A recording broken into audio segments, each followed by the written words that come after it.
शिजा, देखो तुमसे मिलने कौन आया है। तुम्हारी दोस्त फिक्रमंद थी तुम्हारे लिए। शिजा मेरी दोस्त, कैसी हो तुम?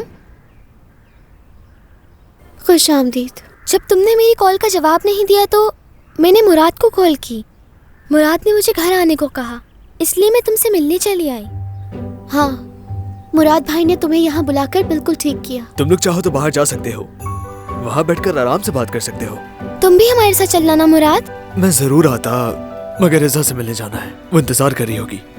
हाँ ठीक है, कोई बात नहीं। आप लोग एंजॉय करें। ओके, चलो आप बाहर चलते हैं। क्या कुछ खाओगी? नहीं, मुझे भूख नहीं है।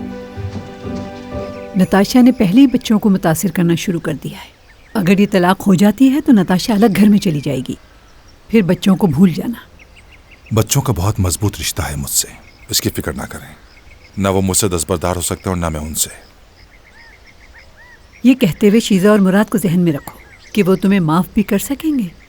जिस दिन तुम्हारी और नताशा की तलाक होगी तो याद रखना, उस दिन के बाद से ये बच्चे तुम्हारे लिए अजनबी हो जाएंगे और ये कहेंगे कि तुमने दूसरे बच्चों को तरजीह दी। देखिए अम्मी, मैं ऐसी नाखुशगवार शादी के जहन्नुम में बच्चों को कैद नहीं कर सकता। शिजा और मुराद बच्चे नहीं है, वक्त आने पर मुझे समझ जाएंगे। अगर वो ना समझे तो फिर क्या होगा बताओ? क्या मतलब? तुम्हें क्या लगता है नताशा दोबारा शादी नहीं करेगी? वो किसी का लिहाज नहीं करेगी।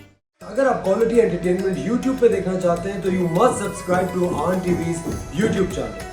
आन, a very happy first anniversary.